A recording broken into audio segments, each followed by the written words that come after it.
Hello and welcome, Mindsetters, to today's Spring School edition of Economics. We're here with Ozzy. Ozzy, how are you doing? I'm fine, and you, Lloyd? I'm all good. Guys, if you haven't heard already, we have a big competition running with Chevrolet. And Chevrolet has given us 4 Sparks to give away. And all you have to do is buy yourself one of these Safeways K53 books for all of you guys that are learning, for your learners and trying to get your drivers. This will help a lot. This is the best-selling book in Southern Africa. So get your hands on one of these and then get over onto our Facebook page. And on our Facebook page, you can find the entry, everything to do with the entry is on our page. Another way to enter is also to get the app on your on a Samsung Play Store. You can download the app off that app store and also get the entry. So, guys, without further ado, let's head on into economics. Thank you, Lord. Good day, Mindsetters. Today we are meeting again. I think we'll be looking at 2 important sections in economics.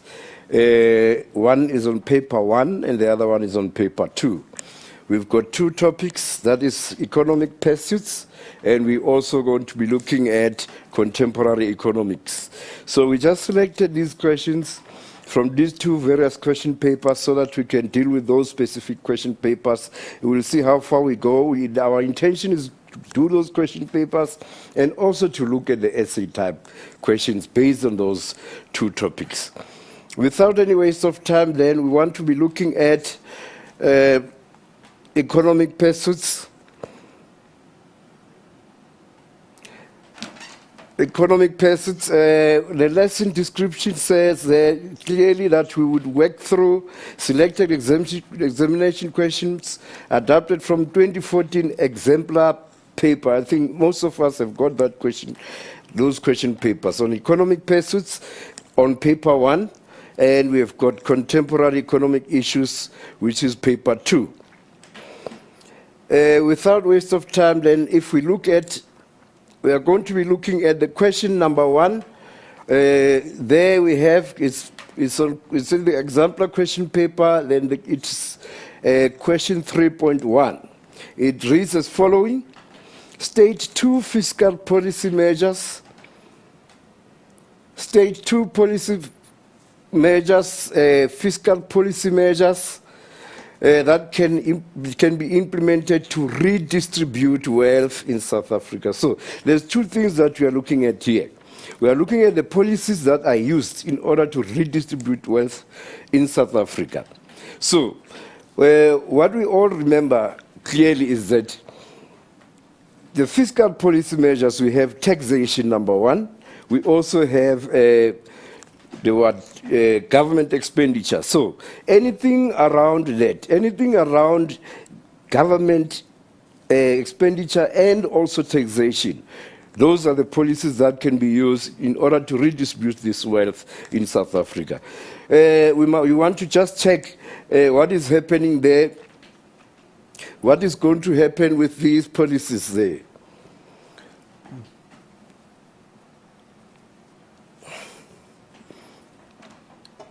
Okay.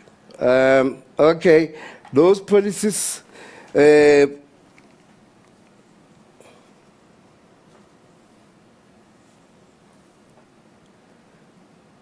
So we're just having a bit of technical error. The board.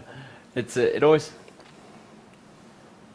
So guys, while he's busy trying to figure that out, guys, remember about that competition for the Chevy Spark.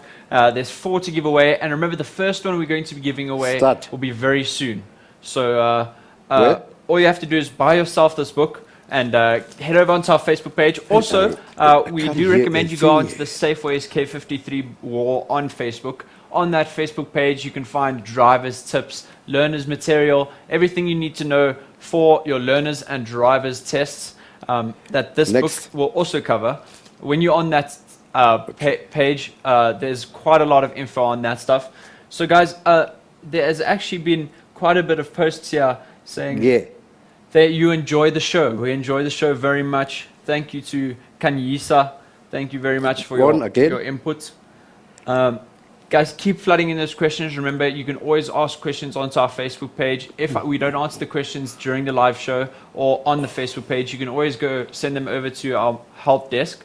So it'll be learn.mindset.co.za/help desk, and they will help you out gladly with your question.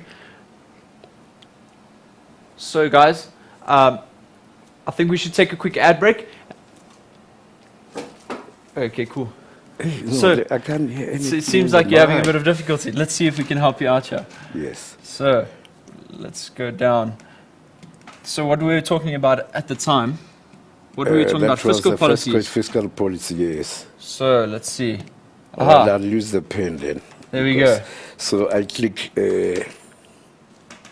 I just click in the middle, anyway, in the middle. So let's carry on with this. 2 fiscal policy measures that you have to take into account. Yes. Whilst we're busy talking with the fiscal policy measures, right? We did say that taxation is one of them, and also government expenditure. So these are other taxes that South Africa uses in order to redistribute this wealth. One, we have got wealth tax. People are taxed on wealth when the income they make on investment. When they get returns on investment, they must get taxed for that. So that is. We also have cash benefits. We all know that we have these grants that orphans and children without parents without employment are getting there. We also have benefits in kind, food parcels, and so on and so on. Land reform measures or programs, and land restitution. That is the land that is returned to those people who lost their land because of the system that was used in the past. We have property subsidies. People, when they buy houses, the government subsidizes them a certain amount of money, and then we have youth wage subsidies. So all of those are used in order to redistribute this wealth to the South Africans who are previously disadvantaged. The next question there, our next question will be,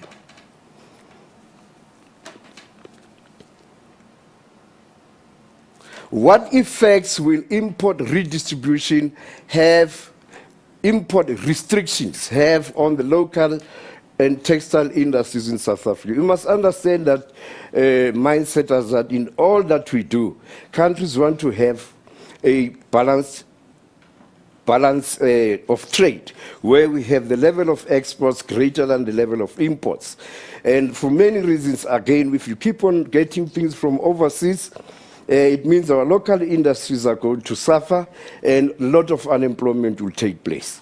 So that's why we have to implement what we call import. We have to implement what we call import restrictions. This import restriction is a way of trying to increase our exports, in other words, to replace what was previously imported for local production.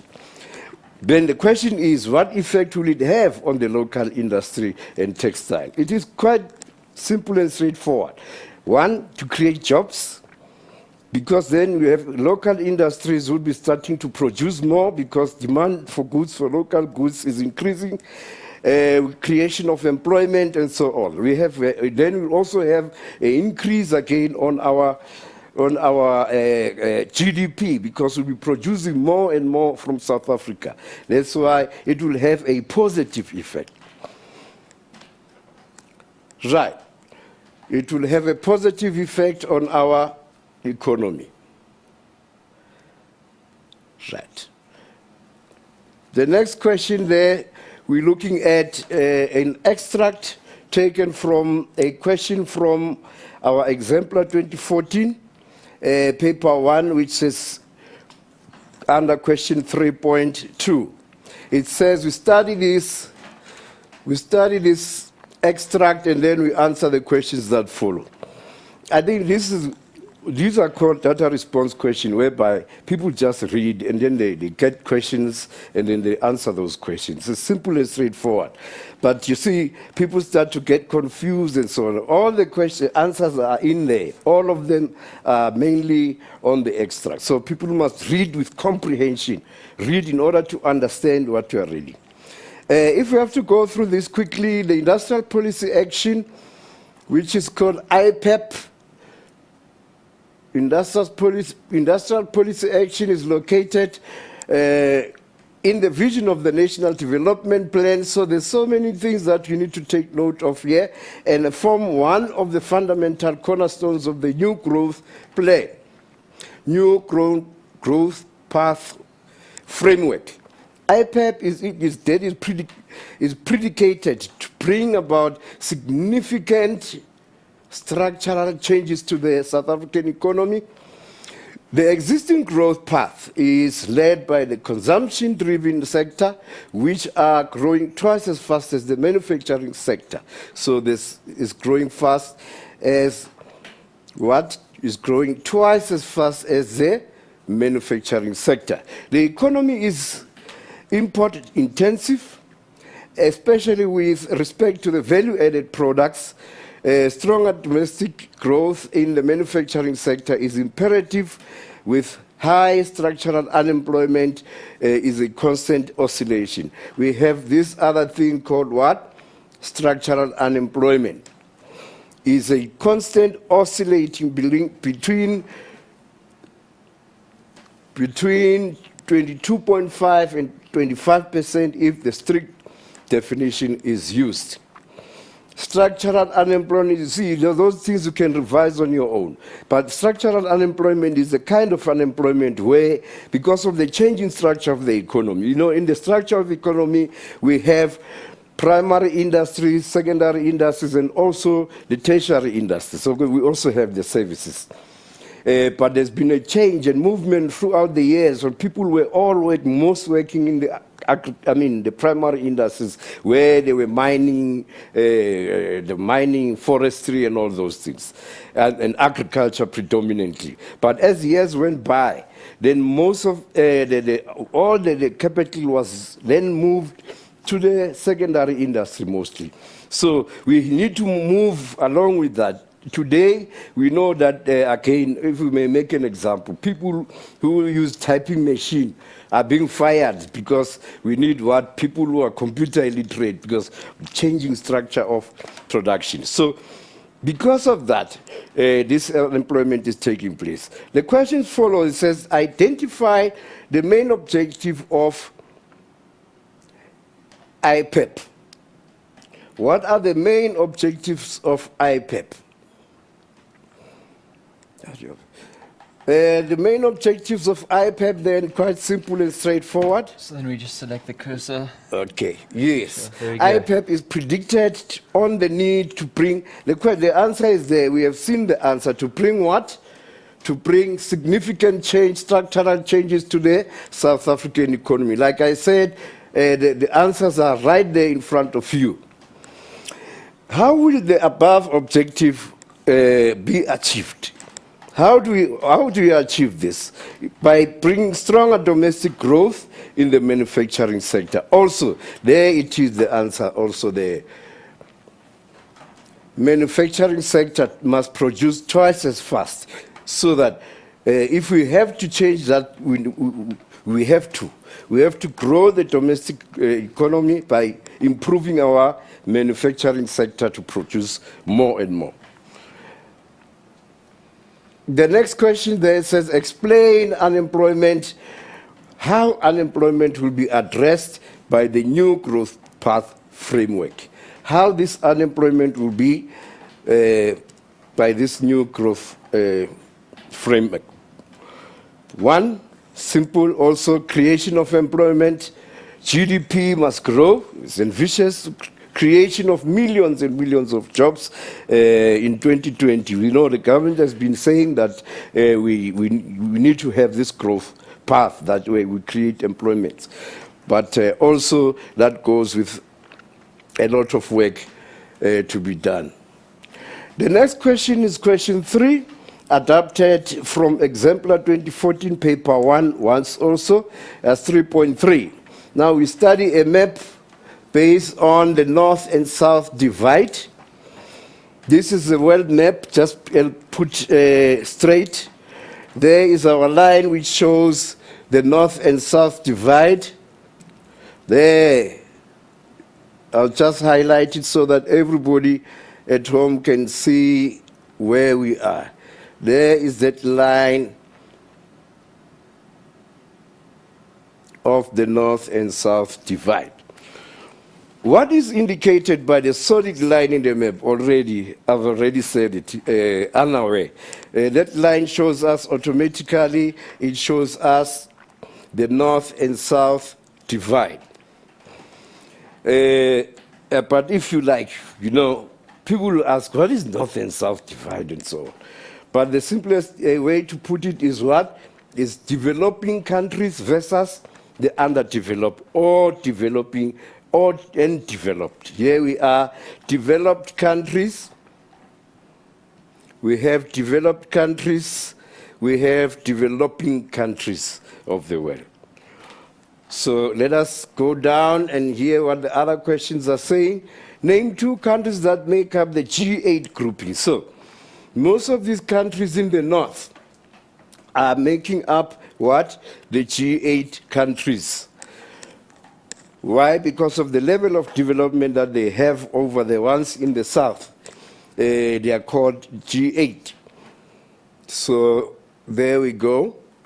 What are those countries? I know you have seen them. North America, USA, UK, Germany, Japan, and so on and so on. I know that we have seen those. But let us just see USA, Canada, UK, France, Germany, Japan, Italy, and Russia. There we have the G8. The next question. Briefly comment on the trade relationships between the countries in the north and south. What are the trade relationships? We have a problem with this trade relationship between these countries. What is happening in those countries? What are we looking for? Trade relations between the north and the south countries. We know that most of the countries in the north, basically, they get subsidized. Agricultural sector is subsidized, and those in the south trying to trade with them, but they cannot compete with them because the produce in agriculture is very, very cheap. So as a result, these countries in the south, they suffer quite a lot. Developing countries mainly export raw materials, like I say, from the agriculture, from mining and so on. But because of that, developed countries continue to subsidize production in agricultural goods, making it difficult for developing countries to compete with these countries. So the main word here we have is what? They cannot compete. Remember, all countries want foreign exchange. Yes, I know mindsetters that you are thinking about this. They want foreign exchange. In other words, we must earn money from overseas so that we can have a balanced trade. But if we don't sell export goods, then we don't get money coming to our country. As a result, we need to compete with these countries. If they can produce cars, let us produce steel and sell steel and buy cars, or whichever way we do. But we also have to what? To improve our manufacturing sector. We need to improve, while insisting that developing countries eliminate their tariffs on manufacturing goods. At the same time, they're competing with us with the agricultural goods, but they also, at the same time, they eliminate their tariffs. They are fighting for us to eliminate our tariffs on the manufactured goods, which is very unfair. Okay, guys, so before we move on to the next question, let's just take a quick break and we'll get right back to you. Don't go away.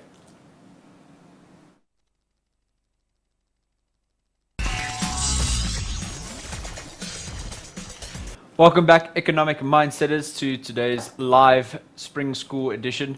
Let's carry on with questions. I think we're going to paper 2 now, aren't we, Ozzy? Thank you, Lloyd. Thank you, Mindsetters. We had a little bit of a glitch there, but we managed to sort it out. These gadgets for all people.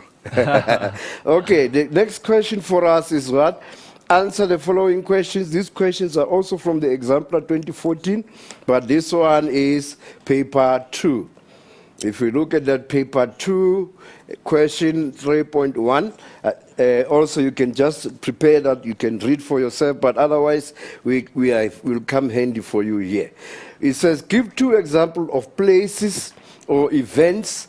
So we've got the 2 things that we need to do here, places and what? And or events that form part of cultural tourism. You can think about it.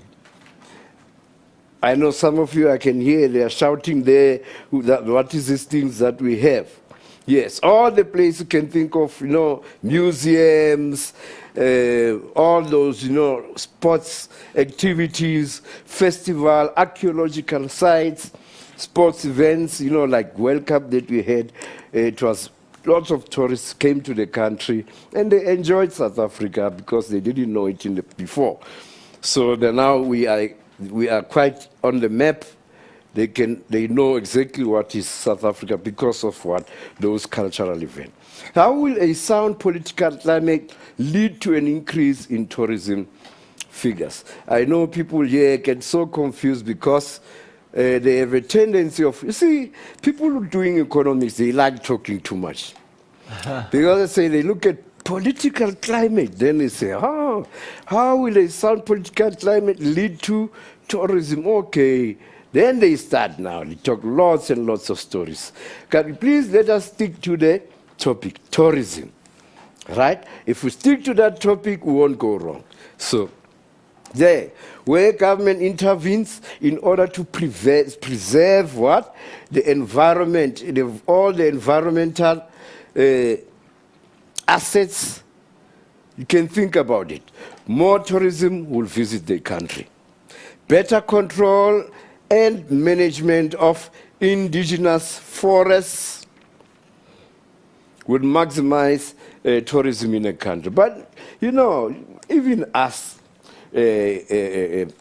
mindsetters, it is very important that we preserve what we have. Because of carelessness, littering and all those things, we're making the country dirty and not marketable. So there won't be any people coming to our country because of that. So we need to be very, very careful. The next question, also from the question, it says, study the cartoon below and answer the questions that follow. I know you can read yo amigo. We need that tree to protect us from the greenhouse effect. Greenhouse effect. I know people know, but some are saying, what greenhouse? What is that? What are we talking about here? Right. What is the meaning of the greenhouse effect? If you picture greenhouses, those are the houses that where all the goods the agricultural goods which are not seasoned that time, we can grow them in that greenhouse. Because we have what? We have the temperature, and we create a little climate conducive for them to grow in a different season. So I know you've seen many of them are covered like with a transparent setup. But this effect now, this terminology is used to describe the situation that we are going through right now in the world, which is called greenhouse effect. Now, exactly what is this greenhouse effect? It's all the pollutants that contribute to the layer or blanket in the atmosphere, and this blanket causes a lot of problem. I just want to demonstrate a little bit of what I'm talking about here. Our planet, if this is our planet, as you can draw, this is very round. Yes, and if this is our planet, then we have our layers of atmosphere, but I'll just put one layer because I am not a geography person. But it's fine. You see, these things interact, they intertwine. So if this is the Earth, I'll just write E for Earth, and then I'll say this is a layer of atmosphere. If we have all these fumes and pollutants going through, the strangest thing is that all that belong on Earth cannot escape the atmosphere. So when they reach here, then they stay there. But what happens if the sun shines? If this is our sun shines and the rays enter the Earth and they get there all over the Earth. What happens when they bounce back? They want to go out of the atmosphere. They cannot, because now there's this layer which is there. So this layer covers the Earth and it creates heat that becomes like a greenhouse inside there. So we need to be very, very careful when we pollute. I'm even referring to those who smoke or those who do whatever, but you must know, when you smoke, the smoke goes up and then gets trapped there, then we are going to die. The strangest thing and the bad part of it is that most countries that produce using those fumes, that thermal electric, where we use coal and so on, that pollution goes, and people fume here, and only to find that the people who suffer on this other side of the earth. That becomes a very serious problem. The next question is adapted from question paper 2. That is question 3.3. It says, study the table below and answer the following questions. Yes. The question number 1 says, which tourism group contributes most percentage in the local economy? Let's look at those figures. Again, it's a picture. You need to just answer what is in here. Right. Look at the figures. The value of local market, which one is the highest? And I know you are saying that. You are saying that this is the highest. Right. So, which one is the highest? It is what? Holiday makers. Let us see if we're on the right track. Holiday makers with a 44.5% share. The next question. I like these questions because there's no way of failing them because the answer is there.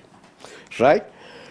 Determine the percentage contribution to the gross domestic product by the people visiting friends and family. Let us see the people visiting friends and families. I'll squeeze it here quickly. Right. People visiting friends and families contribute to what? So it's going to be 51. This is supposed to be 50. It's supposed to be 51. I'll write it here. I don't want to spoil anything. 51 multiplied by what? Holiday makers, family visiting friends. Is that what we are dealing about? 37.2 divided by 100. The answer would be what? I think the answer would be 19%, if I'm not mistaken. Right, so if we move on there and check what we have done.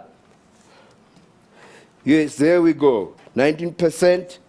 But please don't spend too much time with this, because you got 2 marks only. So don't spend time calculators. But you need to calculate this to be sure. Why do you think that tourism figures increased locally after 1990? That's another question. You see, these questions, they make you feel like just writing. Because of the elections, first elections, we're talking about tourism.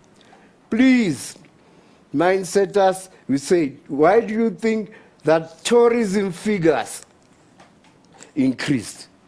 So we have quite many reasons for that. Because of media coverage, people have to cover them. The tourists have to come and check what is happening in South Africa now that there's the first democratic elections took place. So interest in politics, people wanted to know, hey, what's happening there?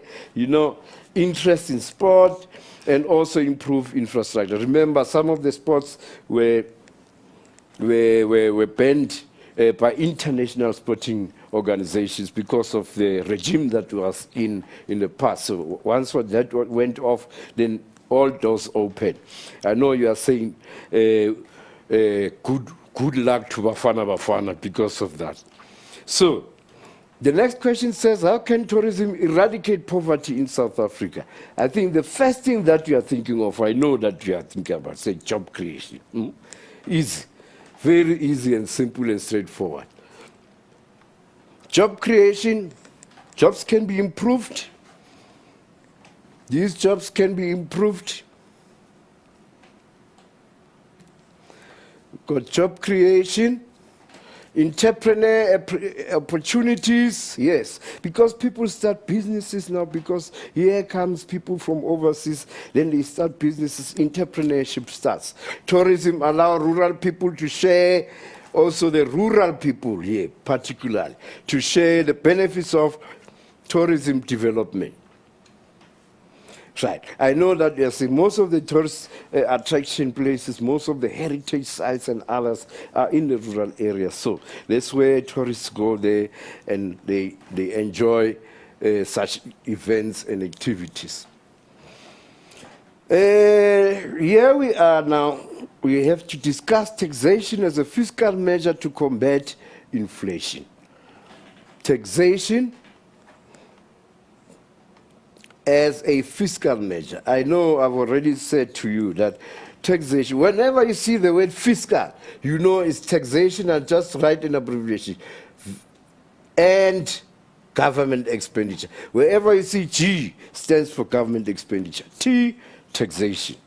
So every time they talk about fiscal policy, think of the two things.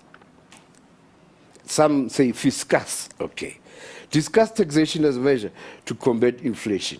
How can we use taxation in order to combat inflation?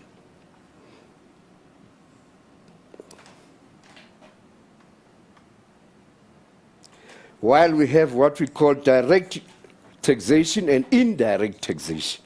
Direct taxation is income tax, the tax that your parents, your brothers, your sisters, at the end of the month, it's a compulsory money that goes to the state revenue. In other words, that goes to SARS. So that is, and we also, this is a direct tax and indirect tax. Direct taxation. What must happen to this taxation? Increases less money available for consumption expenditure by consumer. If the taxation increases, then it means people have less money in their pockets and they are going to spend less. They're going to consume less. So what does the government have to do? The government must must decrease this taxation to allow people to way so that they can solve poverty. People can go and buy goods and services. Then we have indirect taxation. Indirect taxation, well, in South Africa, we use what is called value-added tax. This is a tax that we are levied when we go and buy goods and services. In other words, they don't take it direct from the seller. They wait for you to go and buy something. So it's indirect. Indirect tax increases as part of restrictive fiscal policy. Government can reduce its spending or increase taxation, e.g. sin tax, yes. Sin tax, remember, that's the tax on those goods that causes harm to your bodies. That's why it's called sin tax. Otherwise, it's excise duty, excise tax. So like cigarette, like alcohol, and so on. So guys, before we carry on with the next question, let's take a short break. Don't go away. We'll be right back.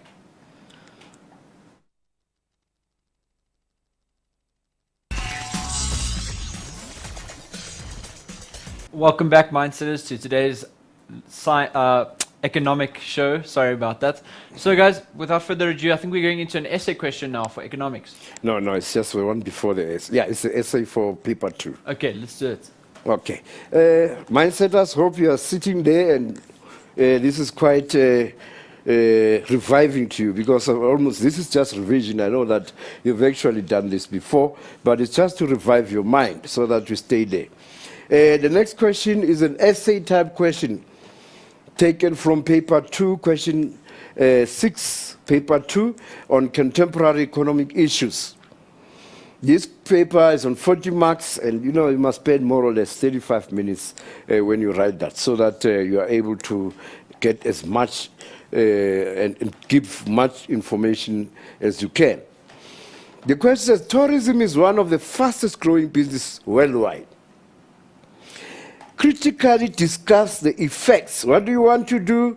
You discuss the effects of tourism, and it's even guiding you that we have 28 marks for that. And you must also evaluate tourism benefits. You evaluate tourism benefits, the household in your community, by using appropriate examples. Right. So you need to do, that's the question. All we can say here, firstly, we have 2 marks for the introduction. I did say many times that in the marking center, the markers are very critical in terms of your scope and how you present your essay. It is very important. Write introduction, so that, and then you just introduce the topic. What is it that you are going to talk about? Basically, that's the introduction. It says, discuss the effects of tourism. In this, it won't be the same from one person to the other. But remember that it's only 2 marks for that. And then when you go into details now, the body, and then you write. But please, people must always stick to the what? You must stick to points. Please write points. Don't write a block, a 1 sentence, long sentence, and 1 full stop after 5 lines.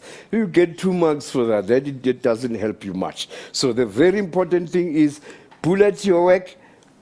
Write reasonably short sentences so that you get as maximum marks as you can.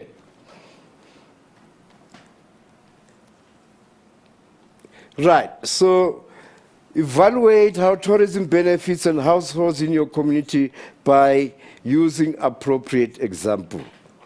So when we critically discuss the effects of tourism, what is tourism going to do in your community? Job creation, creation of employment, if you like, and all these other effects that have, but it will have a positive. It's very important to note that it will bring positive effects to the country. And evaluate how tourism benefits and household in your community by using appropriate example. Your community is your community, therefore you will have different inputs in terms of how this can help in your community. So, the next question here is what? On question 1. Question 1 says what? On question 6, paper 1, economic pursuits. Supply side policies focus on the ability of the market to supply enough goods. Markets to supply enough goods and services to meet what? To meet aggregate demand. What are we talking about here? Mindsetters, we're talking about supply side policies. So what is it that we need to discuss about the supply side? You could discuss this statement by focusing on the effectiveness and efficiency of the market in the South African context. In your opinion, how successful is South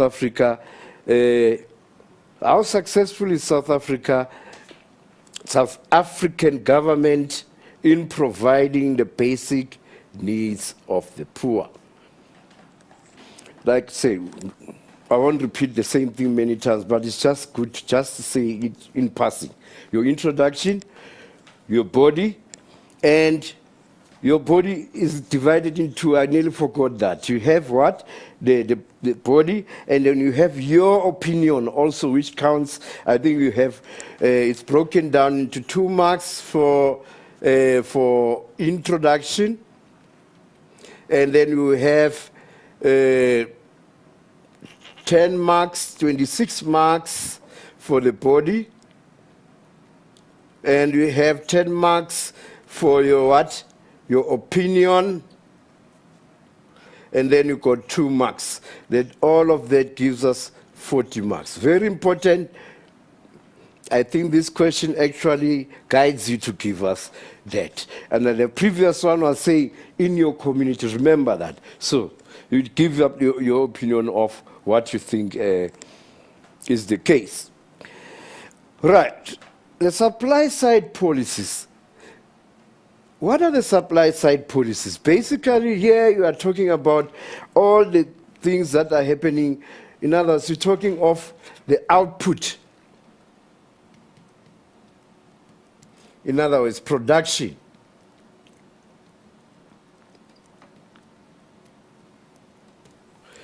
Right. That is production, and in this production then must increase, obviously. All the time we talk about the increasing, must increase production, which at the end of the day is the increase of the GDP, gross domestic product, which is equals to, at the end, what? Economic growth.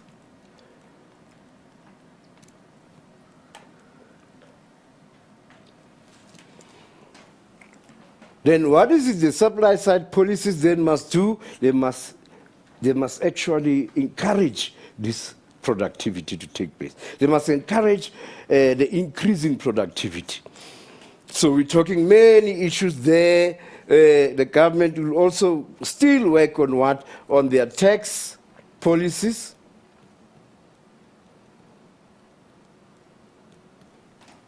Obviously, it will be now the decreasing of this tax. In this case, we're talking corporate tax for the supply side, for the businesses and producers. It must decrease. Yes. It must have what? Incentives.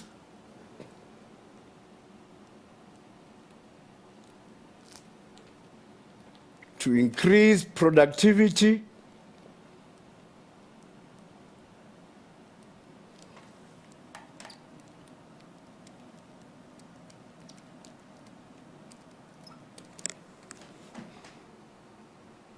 The government must also have those incentives. I know the incentives in some places, especially the industrial development zones and the SEZs, and so there are incentives that if you start a business here, maybe we'll reduce tax for you so that you can actually start producing more and more.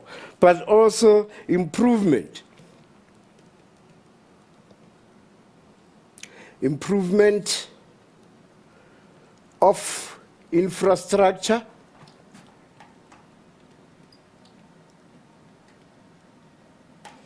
What do we mean by infrastructure here? We're talking about transport,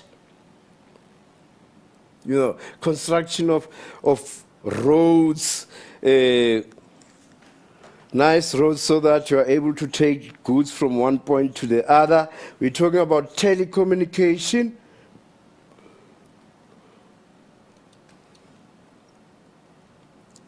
Internet, cell phones, landlines, and so on. We have energy. We must improve on these important infrastructural commitments. I know that there's a big topic taking place in South Africa now about increasing our energy levels. But there are arguments which ones, but people talk of the mix, between thermal, we have nuclear, and we have wind turbines, and so on. That we need to have a mix of all those energy structures. But I won't go to that. That is not what we are dealing with here. Yes. improvement of infrastructure. So those are the basic important things. But you see, when you talk about this, this is in point form. What we are going to do, we are going to go deep and discuss all of those in detail. Right. Right. And also the other important thing is the reduction of poverty. Right. How does the government do that? We know, we have seen that they use things like grants, social grants, public works program.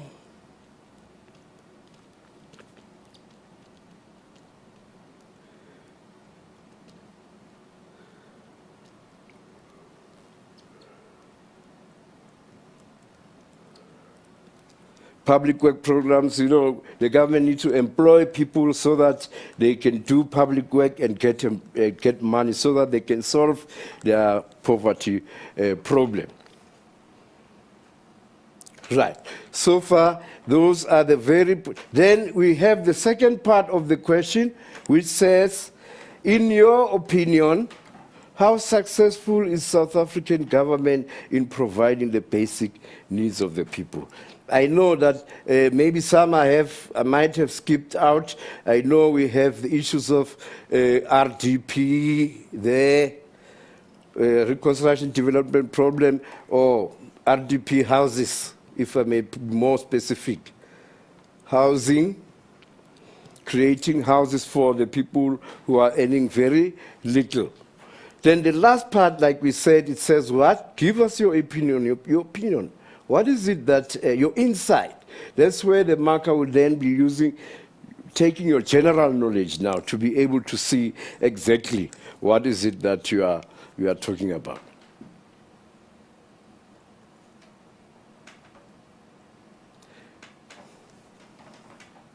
So remember that when we talk of the supply side policies, we have demand side policies as well. So people should not be blindfolded and go there and start discussing both of the demand side and the supply side.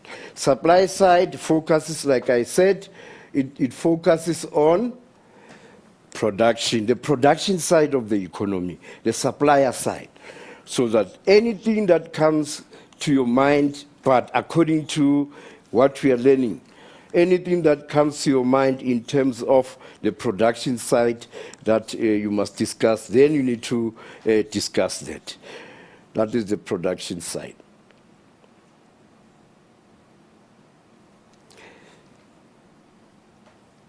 Oh.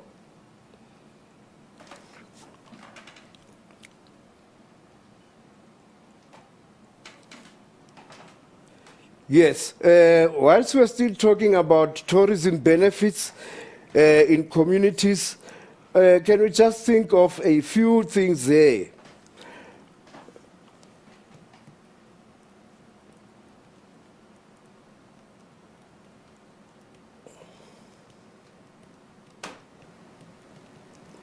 Tourism benefits to your community.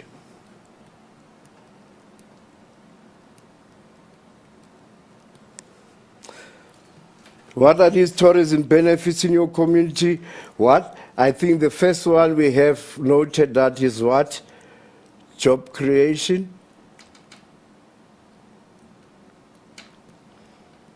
And it does also improvement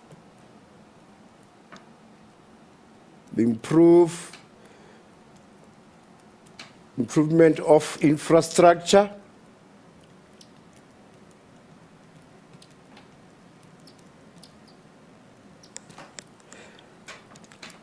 Whenever you think of infrastructure, I've already stipulated those. I won't do it again, roads, transport, and so on. Improvement of infrastructure, and also development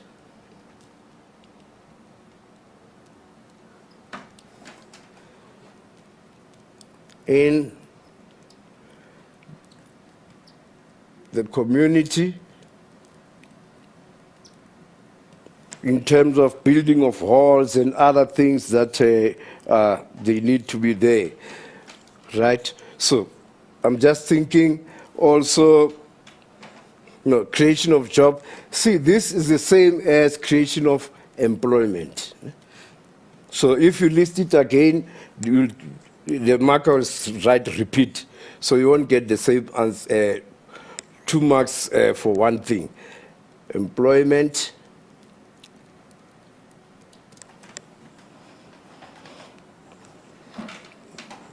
preservation,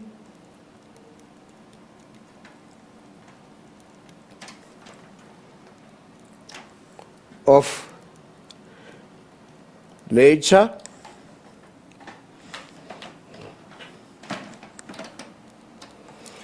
so all those things, like parks and other immunities. So those are what I may think of in terms of, but you've got a wide variety of things that you can say there. Like I said, these are the answers where the examiner is not really fussy, but it has to make sense economically. For instance, if you say economically, when you say give us the benefit or the advantage of water, and then you cannot say we use water to water plants, which is true, but we need to what? If you say generation of hydroelectric power, then you are talking economics. So these must be in line with what? With economics, instead of just generalizing. Right. So those basically are what we have dealt with. Mindsetters, if I have to remind you, you have these 2 important papers in economics. Like I said in the past, one of the things we are here is to give tips for people in order to be able to write their final exam. One, you have the paper 1. I know the paper 1 has got what? 150 marks, and it goes for 1.5 hours. Paper 2 also the same. Then you have in paper 1, you have what? Section A, which deals with the multiple choice questions and objective type questions. And then you have also question 2. You have question 1, which is objective type questions, matching column A, column B, for what? And then you have question 2, which deals with what? That will be now on what? On contemporary, on economic issues.